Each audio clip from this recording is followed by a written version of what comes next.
الحمد للہ وکفا وسلام علی عبادہ الذین اصطفیٰ اما بعد فاعوذ باللہ من الشیطان الرجیم بسم اللہ الرحمن الرحیم وَلِكُلِّ أُمَّةٍ جَعَلْنَا مَنْسَكًا لِيَذْكُرُوا اسْمَ اللَّهِ عَلَى مَا رَزَقَهُم مِّن بَهِيمَةِ الْأَنْعَامِ فَإِلَٰهُكُمْ إِلَٰهٌ وَاحِدٌ فَلَهُ أَسْلِمُوا وَبَشِّرِ الْمُخْبِتِينَ الَّذِينَ إِذَا ذُكِرَ اللَّهُ وَجِلَتْ قُلُوبُهُمْ وَالصَّابِرِينَ عَلَى مَا أَصَابَهُمْ وَالْمُقِيمِ الصَّلَاةِ وَمِمَّا رَزَقْنَاهُمْ يُنْفِقُونَ صدق اللہ مولانا العظیم رب اشرح لی صدری ویسر لی امری واحلل عقدۃ من لسانی یفقهوا قولی اللہم صل علی محمد وعلی آل محمد کما صلیت علی ابراہیم وعلی آل ابراہیم انک حمید مجید اللہم بارک علی محمد وعلی آل محمد کما بارکت علی ابراہیم وعلی آل ابراہیم انک حمید مجید۔ سورۃ الحج 17ویں پارے کی یہ سورہ مبارکہ ہے، اور یہ سورہ مبارکہ مدنی سورت ہے اور نصف پارے پر مشتمل یہ سورت ہے۔ اس سورہ مبارکہ میں 2 رکوع ایسے ہیں کہ ایک رکوع میں اللہ جل جلالہ نے حج کے مسائل اور احکامات کو ذکر فرمایا، اور دوسرے رکوع میں قربانی سے متعلقہ احکام و مسائل ہے۔ تو آج کی نشست میں دوسرے رکوع میں سے چند آیات کی تلاوت میں نے کی ہے، اور یہ کل 4 آیات ہیں جن آیات میں اللہ جل جلالہ نے قربانی کا فلسفہ اور قربانی کے مقاصد اور جن لوگوں کی قربانی اللہ کے یہاں قبول ہوتی ہے ان کی نشانیوں کو ذکر فرمایا۔ گویا کہ 4 قربانیوں کے مقاصد ہیں اور 4 ان لوگوں کی نشانیاں ہیں جن کی قربانیاں اللہ کے یہاں قبول ہو رہی ہیں۔ اللہ کرے یہ بات ہمارے دل اور دماغ میں بیٹھ جائے اور ہمیں اچھی طرح سے سمجھ میں آ جائے کہ قربانی کے مقاصد کیا ہیں، اور اگر ان مقاصد کے بغیر ہم نے قربانیاں کی ہیں تو سمجھ لو کہ بس قربانی کی حقیقت ہم نے نہیں حاصل کی، صرف قربانی کا ظاہر ہے۔ میں مثال ایک عرض کرتا ہوں اور اس مثال سے آپ پھر سمجھ لیں گے۔ ایک آدمی کو آپ نے دیکھا کہ وہ نماز کے لیے کھڑا ہوا اور کانوں تک اس نے ہاتھ اٹھائے اور پھر وہ ہاتھ باندھ لیتا ہے، اور جتنا قیام کرنا ہوتا ہے اتنی دیر وہ کھڑا رہا، اس نے رکوع بھی کیا، 2 سجدے بھی کر لیے، اسی طرح سے دوسری رکعت کا قیام بھی کر لیا، رکوع سجدے بھی کر لیے، پھر آخر میں اتحیات کی شکل میں بھی بیٹھا، سلام بھی پھیرا اور اٹھ کے چلا گیا۔ آپ کہیں گے کہ اس نے نماز پڑھی، لیکن وہ شخص جانتا ہے اور اس کا اللہ جانتا ہے کہ اس نے کیسی نماز پڑھی۔ اگر وہ بغیر وضو کے یہ سب کچھ کر کے گیا، اس کی نماز قبول ہوگی؟ نہیں۔ اگر اس کے کپڑے ناپاک ہوئے، نماز قبول ہوگی؟ نہیں ہوگی۔ اگر اس کا جسم ناپاک ہوا، نماز قبول ہوگی؟ نہیں ہوگی۔ اگر اس نے کھڑے ہونے میں کچھ بھی نہ پڑھا، قیام میں نہ سورۃ الفاتحہ پڑھی، نہ کوئی اور سورت میں لائی، نماز ہوگی اس کی؟ نہیں ہوگی۔ دیکھنے میں ہمیں نماز کا ڈھانچہ تو لگ رہا ہے، نماز کی شکل تو ہمیں نظر آ رہی ہے، مگر اس کی نماز اللہ کے یہاں قبول نہیں ہے، چونکہ نماز کا ڈھانچہ ہے، نماز کی شکل تو ہے، مگر اس کے اندر جو کچھ ہونا چاہیے تھا وہ نہیں ہے۔ ایک بار بھی پڑھنا تو دور کی بات، نہ تو پڑھا اور نہ اس کا دھیان اللہ کی طرف گیا، بلکہ اگر یوں کہا جائے کہ یہ جو کچھ اس نے کیا ہے یہ تو نماز کے ساتھ اس نے مذاق کیا ہے، بجائے ثواب کے تو اس کو گناہ ہوگا کہ بلا وضو کیوں کھڑا ہوا۔ جب یہ بات آپ ذہن نشین فرما چکے تو قربانی بھی ایک عبادت ہے، ایک اس کا ظاہر ہے۔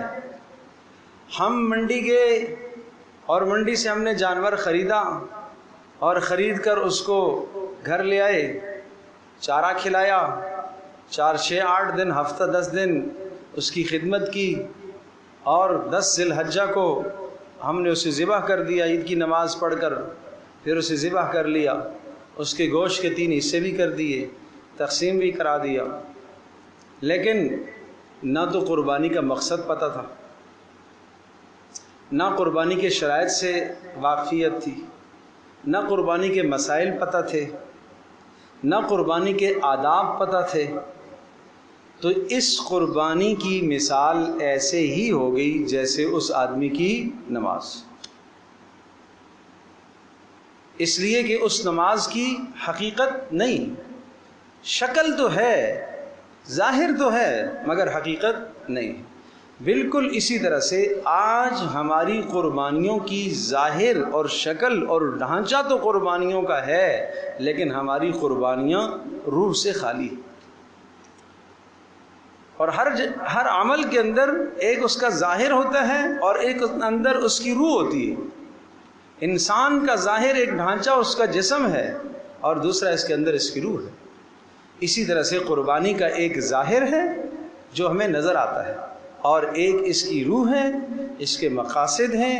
اللہ پاک اس قربانی کے ذریعے سے ہم سے کیا چاہتا ہے، وہ مقاصد ہم نے پورے کیے کہ نہیں کیے۔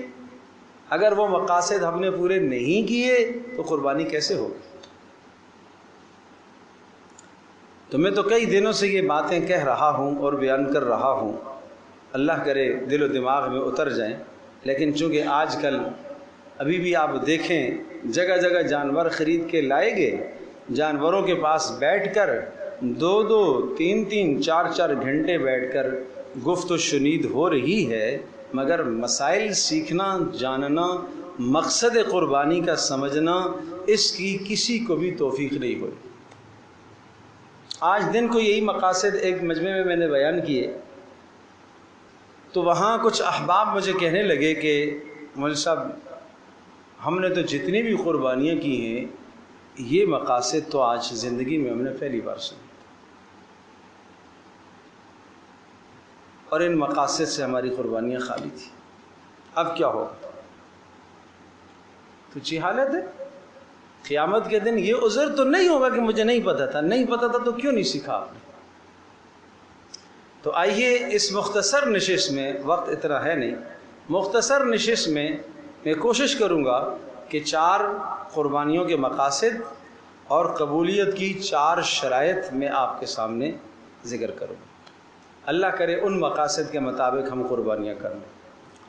وَلِكُلِّ أُمَّةٍ جَعَلْنَا مَنْسَكًا، فرمایا ہر امت کے لیے ہم نے قربانی کو رواج دیا ہے، ہر امت کے لیے ہم نے قربانی کو مروج کیا ہے، اور ہر امت میں ہم نے قربانیوں کا حکم دیا ہے۔ یہ کوئی آپ کے ساتھ خاص نہیں ہے، پہلی امتوں میں بھی قربانیاں ہوتی تھی۔ مقصد کیا ہے؟ کیوں؟ لِيَذْكُرُوا اسْمَ اللَّهِ عَلَى مَا رَزَقَهُم مِّن بَهِيمَةِ الْأَنْعَامِ، پہلا مقصد یہ بتایا کہ یہ جو چوپائے آپ خرید رہے ہیں، یہ جو جانور قربانیوں کے آپ بڑے جانور چھوٹے جانور خرید رہے ہیں، تاکہ ان جانوروں کو ذبح کرتے وقت آپ اللہ کا نام ایسا لیں کہ اللہ کا نام آپ کے دل اور دماغ میں رچ بس جائے،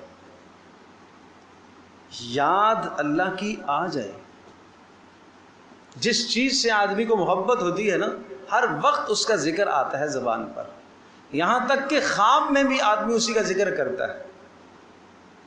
بہت کم ایسا ہوگا کہ خواب میں ہم اپنے آپ کو قرآن پڑھتا ہوا دیکھیں، یا خواب میں اپنے آپ کو نماز پڑھتا ہوا دیکھیں، یا خواب میں بیت اللہ کا طواف کرتے ہوئے دیکھیں، یا خواب میں اللہ کے سامنے دعائیں کرتے ہوئے دیکھیں۔ یہ بہت کم ہوتا ہے۔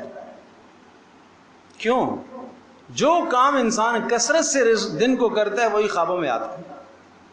ایک شخص کے بقول ایک بزرگ کے پاس گئے کہ مجھے ایک ایسا عمل بتلائیے کہ رسول اللہ صلی اللہ علیہ وسلم کی زیارت مجھے نصیب ہو جائے۔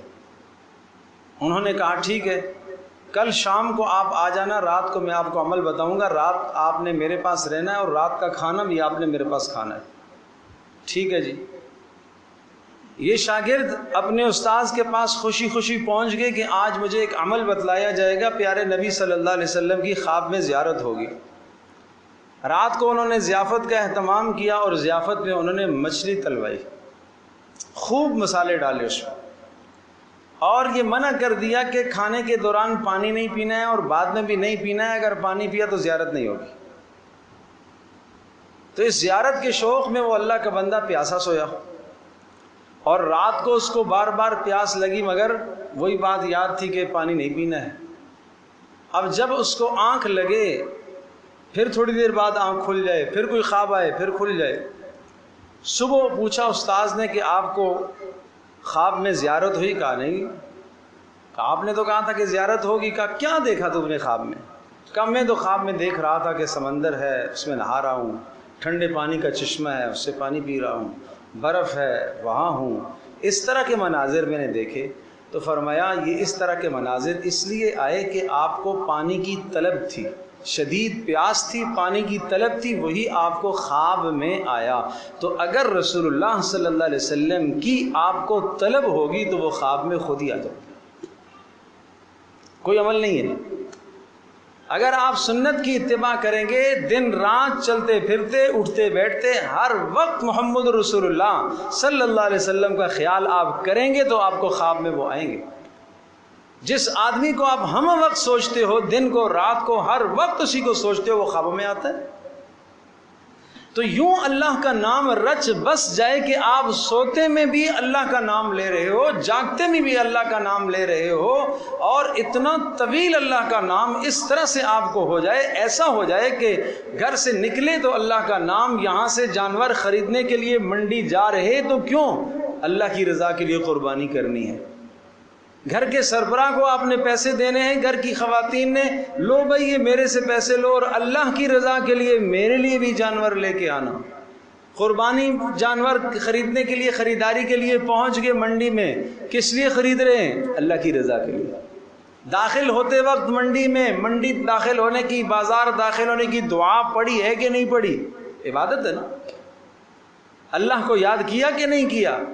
پھر خریداری کے وقت کی دعا پڑھی کہ نہیں پڑھی؟ ارے بھائی نہیں پڑھی تو دعا ہو، خریداری ہو جائے گی نہیں ہو جائے گی؟ ارے خریداری تو ہو جائے گی بھائی، لیکن سنت کیا ہے؟ یہ عبادت کرنے جا رہے ہیں۔ اگر آپ نے وضو میں کلی نہیں کی تو وضو ہو جائے گا کہ نہیں ہو جائے گا؟ وضو تو ہو جائے گا، مگر سنت چھوٹ گئی۔ اس قربانی کی عبادت میں اگر آپ نے بازار یا منڈی داخل ہونے کی دعا نہ پڑھی تو سنت رہ گئی، اگر آپ نے خریداری کی دعا نہ پڑھی تو سنت رہ گئی۔ جب سنتیں آپ کے اعمال میں رہ گئی تو سنتیں رہنے کی وجہ سے فرض پر اثر پڑتا ہے، اور وہ قربانی آپ کی متاثر ہوگی، اس میں وہ یکسوئی نہیں آئے گی، اس میں وہ روح نہیں پیدا ہوگی، اس لیے کہ سنتیں چھوٹی ہیں۔ پھر جانور کو گھر لے آئے، کیا ان آداب کے ساتھ آپ نے اس جانور کو کھلایا پلایا ہے جو رسول اللہ صلی اللہ علیہ وسلم نے آداب بتائے؟ چارہ ڈالنا، جس کو قرآن کہتا ہے کہ یہ جانور شعائر اللہ، اللہ کی قدرت کی ایک نشانیاں ہیں، کیا آپ نے اس کو سمجھا؟ کیا اس جانور کو یہ دیکھ کر آپ نے یہ تصور کیا کہ یہ میری اطاعت کر رہا ہے تو مجھے اللہ کی کتنی اطاعت کرنی چاہیے؟ لِيَذْكُرُوا اسْمَ اللَّهِ عَلَى مَا رَزَقَهُم مِّن بَهِيمَةِ الْأَنْعَامِ، خریداری سے لے کر گوشت کی تقسیم تک، گوشت کے کھانے تک، ہر آن ہر گھڑی آپ کو اللہ کا نام یاد رہ جائے، آپ کے دل و دماغ میں اللہ کا نام بس جائے، اللہ کی یاد بس جائے۔ یہ پہلا مقصد ہے قربانی کا، تاکہ اللہ کی یاد رچ بس جائے، آپ کے دل و دماغ کے اندر پیوست ہو جائے، اور فَإِلَٰهُكُمْ إِلَٰهٌ وَاحِدٌ، اور تمہیں یہ یقین کرنا چاہیے کہ ہمارا الہ اور معبود تو ایک ہی اللہ ہے۔ فَلَهُ أَسْلِمُوا، جیسے میں نے اس اللہ کے لیے قربانی کی ہے، فَلَهُ أَسْلِمُوا، میں اپنی ساری کی ساری زندگی اس اللہ کے سپرد کرتا ہوں۔ یہ نہیں کہ آج تو قربانی کر لی، تجارت وہ میرے اپنے طریقے پر ہوگی بھی، سود نہیں چھوٹ سکتا، جھوٹ نہیں چھوٹ سکتا، لوٹ کسوٹ نہیں چھوٹ سکتی، خیانت نہیں چھوڑی، تو فَإِلَٰهُكُمْ إِلَٰهٌ وَاحِدٌ فَلَهُ أَسْلِمُوا، اللہ کے سامنے جھک جانا نہیں ہوا۔ ایک قربانی تو کر لی، لیکن زندگی کے باقی معاملات پر اور زندگی کے باقی مراحل پر اس قربانی کا اثر کیوں نہیں پڑا؟ جیسے آپ کو یاد ہوگا کہ رمضان میں روزہ جب ہم رکھتے ہیں تو وہاں اس کا مقصد بیان کیا جاتا ہے تاکہ تم تقوی اختیار کرو۔ مطلب یہ ہوا کہ روزے کا انسان کی زندگی پر اثر پڑنا چاہیے، آدمی کے کاروبار پر اثر پڑنا چاہیے، آدمی کے گھر پر اثر پڑنا چاہیے، آدمی کے خاندان پر اس کا اثر مرتب ہونا چاہیے، انسان کی زندگی پر اس کا اثر مرتب ہونا چاہیے کہ رمضان سے پہلے اور رمضان کے بعد کی زندگی میں نمایاں فرق نظر آ گیا۔ اسی طرح سے قربانی سے پہلے اور قربانی کے بعد کی زندگی میں نمایاں فرق ہونا چاہیے۔ یوں اللہ کو یاد کیا جائے تو تب قربانی کا ہدف اور مقصد حاصل ہوگا۔ پھر فرمایا وَبَشِّرِ الْمُخْبِتِينَ، خوشخبریاں سنا دو ان لوگوں کو جو اللہ کے سامنے تواضع کرتے ہیں، عاجزی کرتے ہیں۔ تو پہلا مقصد قربانی کا یہ سمجھایا لِيَذْكُرُوا اسْمَ اللَّهِ عَلَىٰ مَا رَزَقَهُم مِّن بَهِيمَةِ الْأَنْعَامِ، تاکہ تمہارے دلوں میں اللہ کا نام رچ بس جائے، تمہارے دل و دماغ میں اللہ کا نام رچ بس جائے، کسی لمحے اللہ کا نام تمہارے ذہن سے محو نہ ہو، غائب نہ ہو۔ اور پھر یہ بات بھی یاد رکھیے گا، گزشتہ امتوں کے اندر لوگ قربانیاں بتوں کے نام کر کے نامزد کرتے تھے، ان چیزوں کو اس امت میں اللہ نے خاص اپنی ذات کے لیے کر لیا، جہاں جہاں شرک کے شائبے تھے ان سب کو ختم کر دیا۔ اب مجھے بتائیے، ایک آدمی جانور لے آیا اور اپنے گھر کے سامنے اس نے جانور باندھے ہیں اور بڑی بڑی لائٹیں بھی لگا لی ہیں اور خود بھی جناب کرسیاں لگا کے بیٹھ گئے ہیں اور دوست و احباب دیکھنے کے لیے آ رہے ہیں اور اس جانور کی نمائش ہو رہی ہے، تو مجھے یہ بتائیے کہ یہ نمائش کرنا یہ اس توحید کے خلاف ہوا کہ نہیں ہوا؟ قربانی صرف اللہ کی رضا کے لیے، صرف اللہ کی رضا کے لیے، یہ مقصد فوت ہو گیا، یہ نمود و نمائش یہ مقصد فوت ہو گیا۔ اتنے کا جانور لایا ہوں، اتنے کا لایا ہوں، بھائی کتنے کا لائے ہو؟ ارے میں جانوں میرا اللہ جانے، یہ کس کے لیے لایا ہوں؟ اللہ کے لیے لایا ہوں۔ پھر مجھے کیا ضرورت ہے اس کے چرچے کرنے کی؟ کیا ضرورت ہے مجھے اپنے اسٹیٹس پر لگانے کی؟ کیا ضرورت ہے کہ مجھے اس کی تصویر کشی کر کے جناب فیس بک پر چڑھانے کی کیا ضرورت ہے؟ واٹس ایپ پر سب کو ترسیل کرنے کی کیا ضرورت ہے؟ کیوں نمائش کر رہا ہے؟ اگر یہ نمائش کر رہا ہے فَلَهُ أَسْلِمُوا، صرف اللہ کے سامنے جھک جاؤ، یہ جھکنے والا جذبہ اس کے اندر نہیں آیا۔ تو اس لیے پہلا مقصد یہ قربانی کا ہے۔ میں نے عرض کیا کہ خریداری سے لے کر گوشت کی تقسیم تک ہر لمحے میں اللہ کی یاد دل و دماغ میں بیٹھ جائے۔ نمبر 2، دوسرا مقصد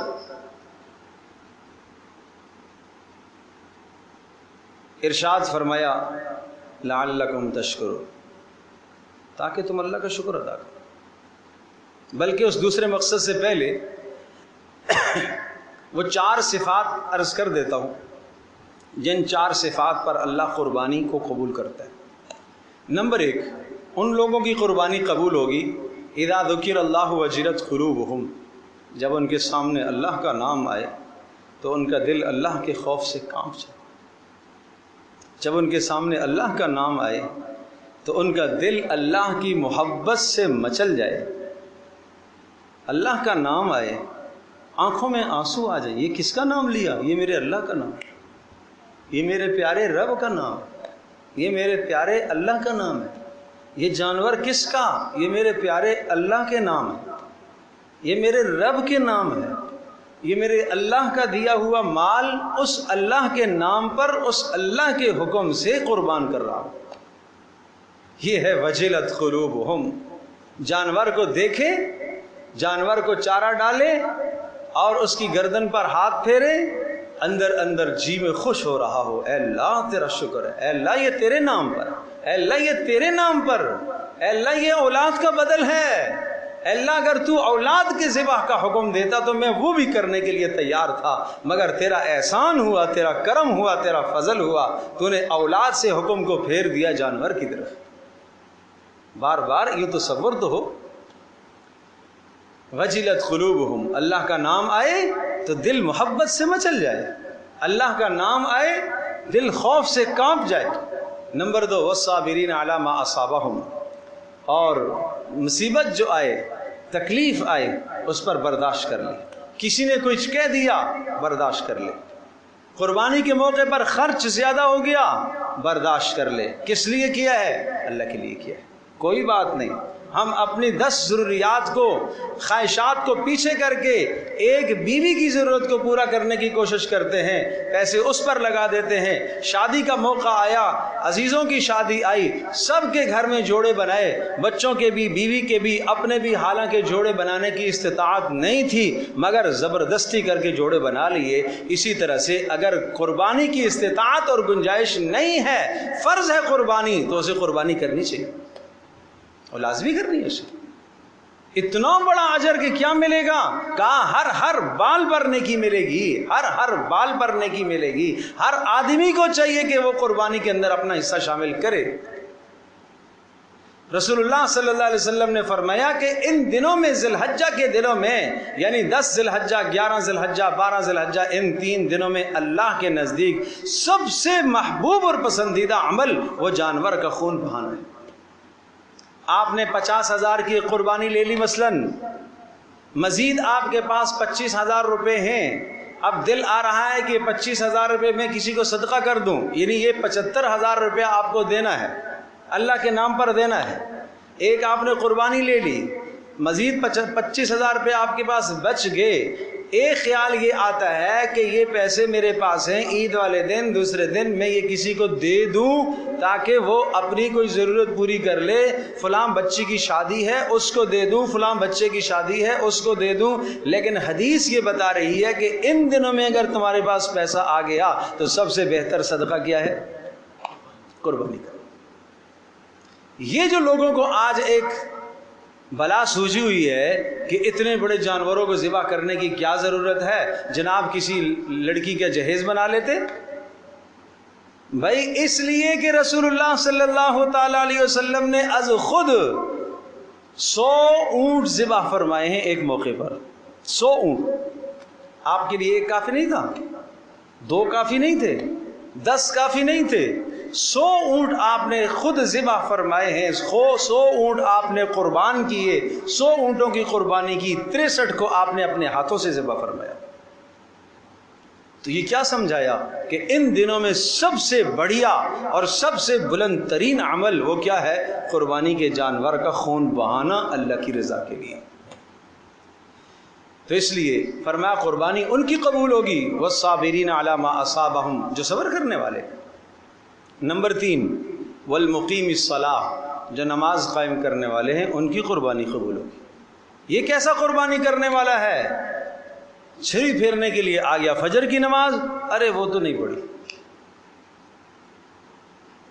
اور کچھ ظالم ایسے بھی کہ عید کی نماز بھی نہیں پڑھی لیکن قربانی کرنے کے لیے یہ بھی آ جاتا ہے سامنے.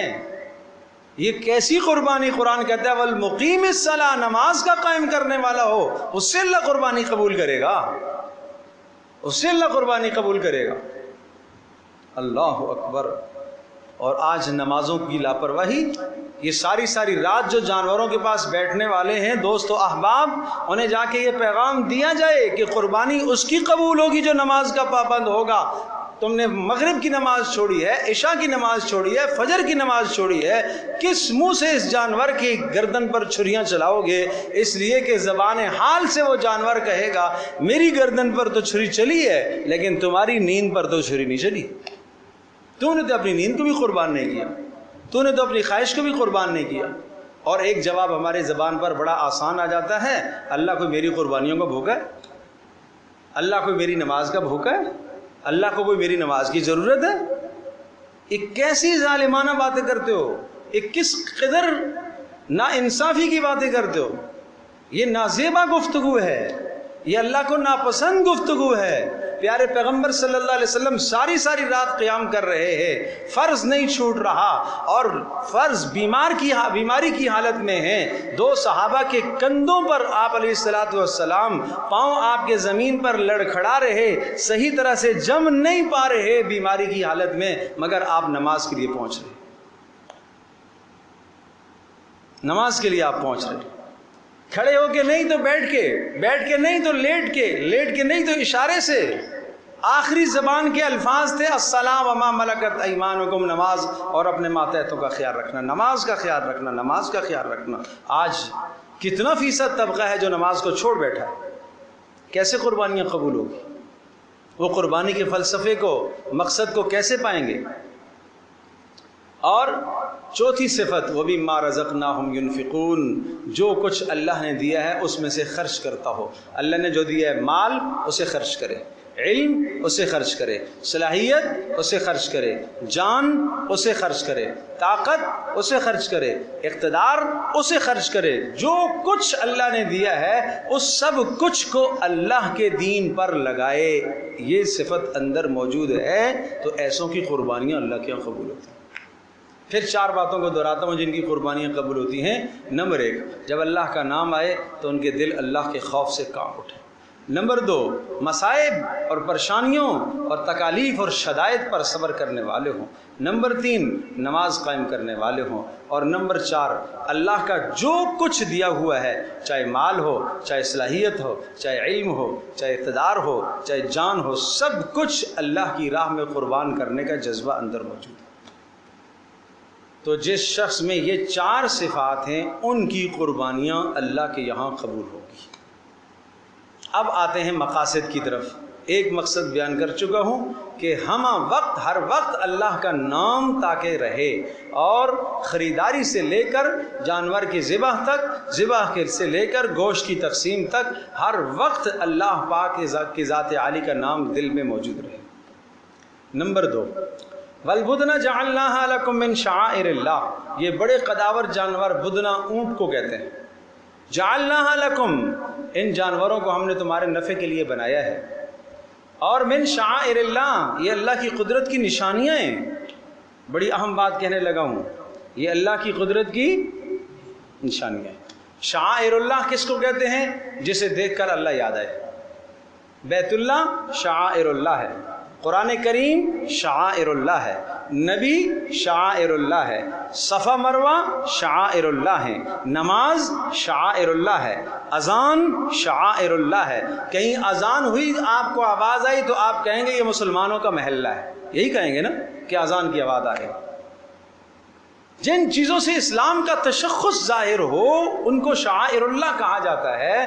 تو جب قربانیوں کا سیزن اور موقع آتا ہے تو آپ دیکھتے ہیں ہر طرف جانور بندھے ہوئے، ہر آدمی کہے گا کہ یہ کیا ہے؟ یہ مسلمانوں کی قربانیوں کا زمانہ ہے کہ نہیں؟ تو شعائر اللہ کی تعظیم کا قرآن حکم دیتا ہے، وَمَن يُعَظِّمْ شَعَائِرَ اللَّهِ فَإِنَّهَا مِن تَقْوَى الْقُلُوبِ، جو لوگ شعائر اللہ کی تعظیم کرتے ہیں ان کے دل میں اللہ کا ڈر ہے۔ جب جانور شعائر اللہ میں سے ہے تو اس جانور کو مارنا پھر درست نہیں ہے۔ اس کے چارے اور پانی کا خیال ایک آدمی نہیں رکھتا، یہ شعائر اللہ کی تعظیم کے خلاف کر رہا ہے۔ یہ ذبح کے وقت اسے گھسیٹتا ہے، یہ غلط کر رہا ہے۔ یہ اسے لات مار رہا ہے، لات سے اس کو سیدھا کر رہا ہے، یہ غلط کر رہا ہے۔ یہ دم سے پکڑ کے اسے کھینچتا ہے اور گھسیٹتا ہے، یہ غلط کر رہا ہے۔ یہ آپ کا کام ہے، آپ کی قربانی ہے، آپ نے کسائی کے سپرد سب کچھ کر دیا، آپ نے پیسے اس کو دینے ہیں، یہ شعائر اللہ کی تعظیم آپ نے کرنی ہے۔ آپ کو معلوم ہے نا کہ یہ قربانی کا جانور یہ آپ کی اولاد کا نعم البدل ہے۔ کیا ہے؟ اولاد کا نعم البدل ہے۔ تو کیا آپ اپنے بیٹے کو اس طرح سے گھسیٹنے دیں گے؟ کسی کو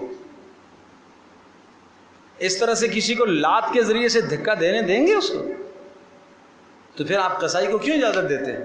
آپ کیوں نہیں قریب دیکھتے؟ کہ شاعر اللہ ہے، اس کی تعظیم. بھائی تعظیم کا یہ مطلب نہیں اس کو سجدہ کرو، لیکن طریقے سے ذبح کرو. رسول اللہ صلی اللہ علیہ وسلم نے آداب بتائے ہیں، کیا وہ آداب ہم جانتے ہیں؟ آپ نے فرمایا چھری تیز کر کے لاؤ. آپ نے فرمایا ذبح کے علاوہ کوئی اور تکلیف اس جانور کو نہیں ہونی چاہیے. آپ کے عمل سے یہ بات ثابت ہوئی کہ چھری جانور کے سامنے بھی تیز نہ کرو، اس سے اس کو اذیت ہوتی ہے. یہ آداب ہیں. ان آداب کی رعایت، اگر چلو چھری تیز سامنے کر دی، اگر جناب چلو اس نے زبردستی اور سختی سے گرا دیا اور اس نے اس کو کیا قربانی نہیں ہوگی؟ اگلا تو یہی کہ ارے مول صاحب ہو جاتا ہے. بات ہو جانے کی نہیں ہے بھائی. بات میں پھر وہی کہوں گا، اگر ایک آدمی مرد ہے، اگر ناف سے لے کر گھٹنوں تک اس کا حصہ چھپا ہوا ہے، ناف بھی ڈھکی ہوئی ہے، گھٹنے بھی ڈھکے ہوئے ہیں، تو بتائیے نماز ہو جائے گی کہ نہیں ہو جائے گی بھائی؟ تو پھر اسی طرح سے کیوں نہیں پڑھتا؟ کیوں قمیص پہن رہا ہے؟ کیوں سر پر ٹوپی پہن رہا ہے؟ تو وہ ایسی ہی ہے. پھر جو آپ یہ کہتے ہیں نا ہو جائے گی، تو اس کا مطلب یہ ایسے ہی کہ ننگا دڑنگا بس اس نے ناف سے لے کر گھٹنوں کے نیچے تک پہنا ہوا، باقی پورا جسم جنگا. بھائی اسی طرہ سے جائے اپنے آفس میں، اسی طرح سے جائے کاروبار میں، ہو جاتا ہے. یہ کیا فلسفہ کہ نماز اور دین کی بات جب آتی ہے تو مول صاحب ہو جاتی ہے. یار یہ ایسے ہی تم سختیاں کرتے ہو، یہ سب بنائی ہوئی تمہاری باتیں. جہاں بات کرو سنت کی، ارے مول صاحب ہو جاتا ہے. جہاں بات آئی شادی کی، نہیں مول صاحب یہ تو کرنا پڑتا ہے، یہ کرنا پڑتا ہے.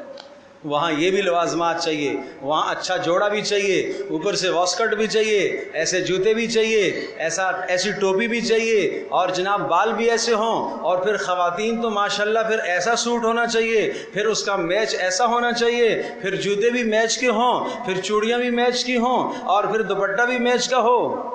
کیا اس کے بغیر شادی نہیں ہوتی؟ کیا اس کے بغیر شرکت نہیں ہوتی؟ ہو جاتی ہے. وہاں کیوں نہیں کہتے ہو جاتی ہے؟ وہ سب کرنا پڑتا ہے نا. سوچو تو صحیح، دنیا کے ساتھ کیا کر رہے ہو، اللہ کے ساتھ کیا کر رہے ہو؟ کیوں دھوکے دے رہے ہیں اللہ کو؟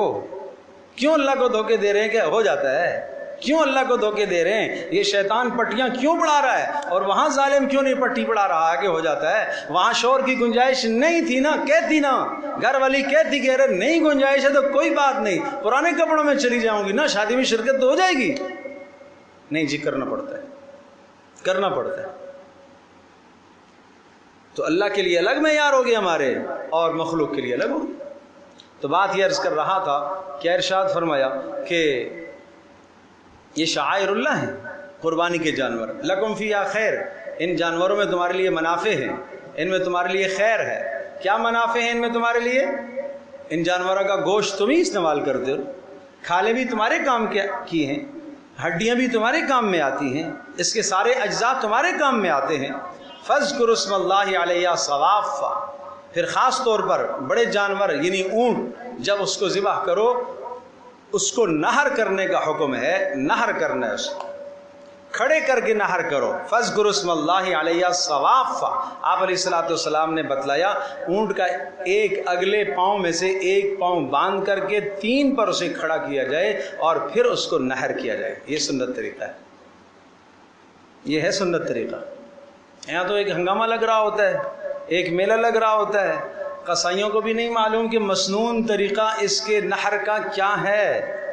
اس مسنون طریقے پر لایا جائے. اونٹ خریدنے والوں پہلے مسنون طریقہ پتہ کرو، اس کے نہر کا سنت طریقہ معلوم کرو، اس سنت کے مطابق اس کو نہر کرواؤ، سنت کے مطابق نہر کرواؤ. اتنا بڑا جو مال آپ نے لگایا، پیسہ لگایا، سنت کے مطابق اہتمام کرو. اور فَإِذَا وَجَبَتْ جُنُوبُهَا، جب وہ جانور پہلوؤں کے بل گر جائیں، گر جانے کا مطلب یہ ہوا کہ اور وہ ٹھنڈے ہو جائیں. ایسا نہیں کہ ابھی تک جانور ٹھنڈا ہوا نہیں، تڑپ رہا ہے اور پہلے سے ہی قصائی نے اسے چھیلنا شروع کر دیا. ظلم ہے، زیادتی ہے. یہ حکم ہے کہ آپ ذبح کرو، آپ کو ذبح کرنا آنا چاہیے. خاتون بھی ذبح کر سکتی ہے، اسے بھی آنا چاہیے، اپنی قربانی خود ذبح کرے. 4 رگوں کا کٹ جانا یہ جانور کا ذبح ہے. دو رگیں دائیں بائیں ہوتی ہیں اور دو بیچ کی رگیں ہیں، ایک خوراک کی رگ ہے اور ایک سانس کی رگ ہے، یہ چار بڑی رگیں ہیں، ان کا کٹ جانا جانور ذبح ہو گیا۔ جب یہ چار رگیں کٹ گئی ہیں اب اس کے بعد اسے چھوڑ دو، تم اس کو تڑپنے دو۔ یہ جو تڑپ رہا ہے، یہ جو زور زور سے پیر مار رہا ہے، یہ اندر سے دم مصفوح بہتا خون باہر نکال رہا ہے۔ یہ خون تو ہمارے لیے حلال نہیں ہے، یہ خون اندر سے نکل رہا ہے، نکلنے دو اس کو۔ جب یہ خون اندر سے نکل جائے گا اب اس جانور کے گوشت کا کھانا ہمارے لیے درست ہو گیا، اس لیے کہ شرعی طریقے کے مطابق کیا ہو گیا؟ ذبح ہو گیا۔ اب اس کا کسی جگہ سے بھی پیس اگر آپ کاٹ کے اس کو پکاتے ہیں بغیر دھوئے تو تب بھی کر سکتے ہیں، اس لیے کہ اندر سے خون نکل گیا۔ یہ گوشت کیا ہے؟ بولو، پاک ہے۔ تو یہ ہے طریقہ۔ اور یہ جو ذبح کیا اور پھر اس کے اندر گلے کے اندر چھری کو بار بار کھومتے ہیں، یہ ٹھیک نہیں۔ یہ روکو تم کہ جلدی روح نکل جائے۔ کیوں جلدی نکل جائے؟ بھائی جتنا وقت لگے گا لگے گا، تڑپنے دو اس کو، تاکہ جتنا وہ ہلے گا تو اندر سے اس کا خون نکلے گا۔ اس کو کیوں یہ اذیت اور تکلیف دے رہے ہو؟ اور جب ٹھنڈا ہو جائے تو اب فرمایا فَكُلُوا مِنْهَا۔ ہم جانور کے کتنے حصے کرتے ہیں؟ 3۔ ایک حصہ اپنے لیے، ایک اغنیاء اقربا اعزاء رشتہ داروں کے لیے، اور ایک غربا کے لیے۔ تینوں حصے یہاں ذکر۔ دیکھو فَكُلُوا مِنْهَا، خود کھاؤ اس میں سے، یہ اپنا حصہ ہو گیا۔ وَأَطْعِمُوا الْقَانِعَ، اور کھلاؤ مالدار کو بھی، قانع قناعت کرنے والے کو بھی کھلاؤ، والمعتر غریب کو بھی کھلاؤ۔ تو تینوں حصے کیا ہو گئے؟ متعین ہو۔ اب اگلا جملہ اور دوسرا مقصد قربانی کا سنیے گا۔ كَذَلِكَ سَخَّرْنَاهَا لَكُمْ، اس طرح سے ہم نے جانوروں کو تمہارے لیے مسخر کر دیا ہے، تابع کر دیا ہے۔ اتنے بڑے بڑے قداور جانوروں کو کھینچ کر چھوٹے چھوٹے بچے لے جاتے ہیں، یہ اس لیے لَعَلَّكُمْ تَشْكُرُونَ، تاکہ تم شکر گزار بن جاؤ۔ کہ اس جانور کے سامنے آپ نے دانہ پانی ڈالا، منڈی سے اٹھایا، اور وہ بیوپاری نے اس کو 2 سال پالا ہے، اس بچڑے کو 1.5 سال اس نے پالا ہے۔ اس سے وہ کتنا مانوس ہو گیا ہوگا، آج اس سے یہ ہٹ کر آیا ہے اور آپ اس کے مالک بنے۔ نہ اس نے وہاں ہنگامہ کیا، نہ اس نے وہاں شور کیا کہ مجھے کہاں لے کے جا رہے ہو۔ نہیں سمجھے؟ انسان کو کوئی کسی سے جدا کرے تو کتنی تکلیف ہوتی ہے، اور پھر آپ دیکھتے ہیں اسی منڈی کے اندر برابر میں ممکن ہے اس کی ماں بھی ہو، ممکن ہے اس کے ساتھ والا دوسرا بھی ہو، لیکن یہ نہیں ہوا ویلا کرتا، یہ نہیں شور کرتا۔ جو جدھر باندھ کے لے گیا یہ چلنے کو تیار ہے۔ یہ مسخر کس نے کیا؟ یہ اللہ نے کیا۔ کبھی سوچا ہے او میرے دوستو، منڈی سے لاتے وقت کبھی سوچا ہے کہ کس نے مسخر کیا؟ اللہ نے۔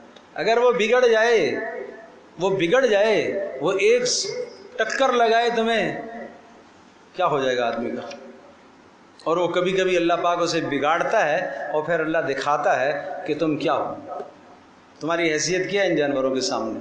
میں نے ان کو تمہارے لیے مسخر کیا ہے، تمہارے تابع کیا ہے، تمہیں عقل دی ہے، تمہیں بصیرت دی ہے، تمہیں سمجھ دی ہے، یہ سب کچھ دیا ہے کہ تم نے تھوڑا سا چارہ پانی اس کو ڈالا، وہ تمہارے تابع ہو گیا، اور تم تھوڑے سے چارہ ہاتھ میں رکھ کر اس کو لے کے آگے اور آپ نے گاڑی میں بٹھایا اور گاڑی میں لادا اور سیدھے اپنے گھر میں لا کے اتارا ہے۔ اب وہ آپ کا فرما بردار بن گیا۔ پہلے اپنے مالک کا فرما بردار تھا جس کے پاس 1.5 سال 1-2 سال پلا ہے، اب آپ کا فرما بردار بن گیا۔ یہ فرما بردار کس نے بنایا؟ یہ اللہ نے بنایا۔ یہ اس لیے قربانی کا حکم ہے تاکہ تم بھی اللہ کے یوں فرما بردار بن جاؤ۔ ان جانوروں کو دیکھ کر کچھ عبرت پکڑو، ان جانوروں کو دیکھ کر کچھ سبق پکڑو، ان جانوروں کو دیکھ کر کچھ سمجھ پکڑو کہ یہ تمہارے فرما بردار ہیں۔ انکم خلقتم للآخرہ، یہ ساری چیزیں اللہ نے تمہارے لیے پیدا کی ہیں، تمہیں اللہ نے آخرت کے لیے پیدا کی، یہ تمہارے کام کے لیے ہی ہے، اور اللہ پاک نے تمہیں آخرت کے لیے پیدا کیا ہے۔ تو یہ ایک مقصد ہو گیا لعلکم تشکرون۔ دوسرا مقصد تاکہ تم شکر گزار بن جاؤ۔ تیسرا مقصد لن ینال اللہ لحومها ولا دماؤها ولکن ینالہ التقوی منکم، اللہ کے پاس اس جانور کا خون نہیں پہنچتا، اللہ کو اس کے گوشت کی کوئی ضرورت نہیں ہے، وَلَٰكِن يَنَالُهُ التَّقْوَىٰ مِنكُمْ، اللہ تمہارا تقوی دیکھنا چاہتا ہے۔ اس قربانی کے ذریعے سے آپ کی زندگی میں کتنی پرہیزگاری پیدا ہوئی ہے، گناہ سے بچنے کا کتنا جذبہ پیدا ہوا ہے۔ یہ مقصود ہے قربانی سے تقوی کا حصول، اخلاص کا حصول۔ تقوی کا ترجمہ اخلاص سے بھی کرو، صرف اللہ کی رضا کے لیے۔ کتنا تمہارے اندر اخلاص پیدا ہوا، یہ عمل تم سے کروایا گیا، بار بار اللہ کا نام لیا، ذبح کے وقت بھی اللہ کا نام لیا، خریداری کے وقت بھی اللہ کا نام لیا، منڈی جاتے وقت بھی اللہ کا نام لیا، بار بار اللہ کا نام لیا، تاکہ تمہارے ذہنوں کے اندر اللہ کا خوف اور گناہوں سے بچنے کی طاقت پیدا ہو جائے، اور تاکہ تمہارے اندر اخلاص پیدا ہو جائے۔ تیسرا مقصد اور چوتھا مقصد، کذالک سخرھا لکم لتکبروا اللہ علی ما ھداکم، یہ اس لیے اللہ نے قربانیوں کا حکم دیا تاکہ جب ان کو تم ذبح کرو تو پھر اس وقت تم اللہ کا نام بلند کرو، اس وقت تم اللہ کی عظمت، اللہ کی بڑائی کے گیت گاؤ، اللہ کی عظمت کے گیت گاؤ۔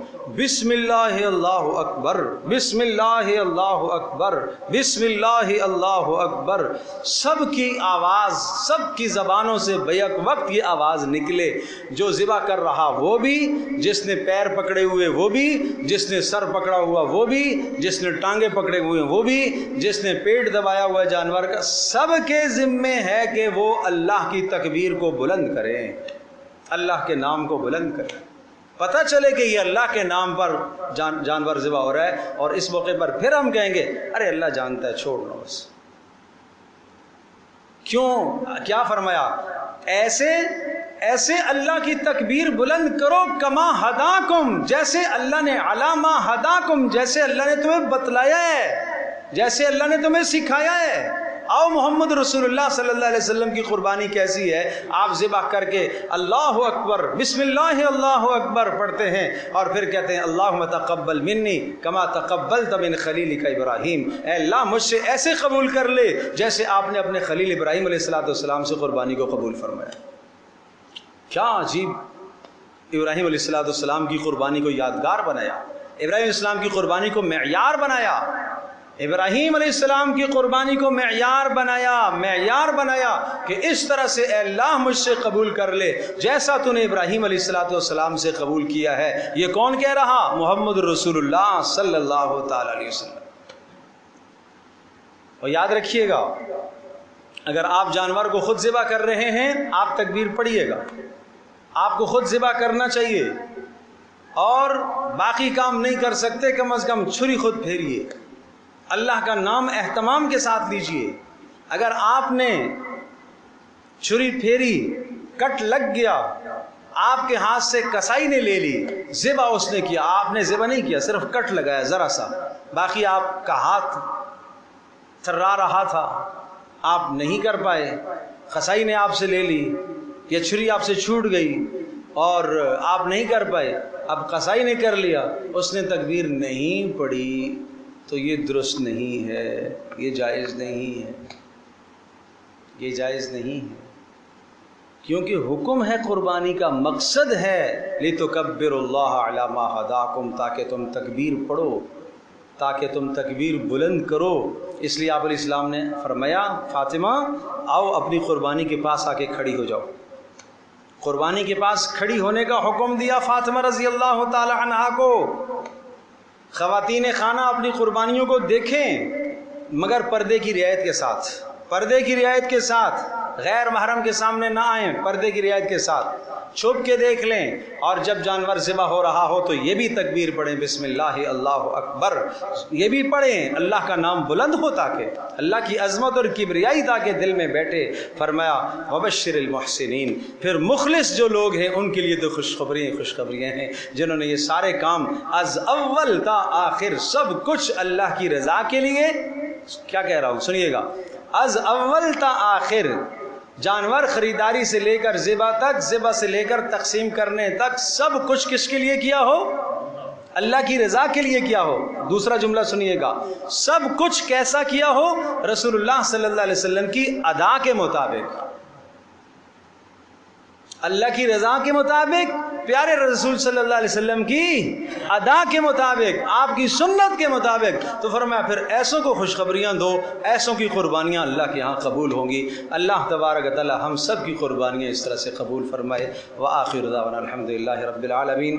تو بھائی درخواست ہے کہ مسائل سیکھ لیجئے، مسائل بڑے اہم ہیں قربانی کے، ان کا سیکھنا، ان کا جاننا سب کے لیے ضروری ہے۔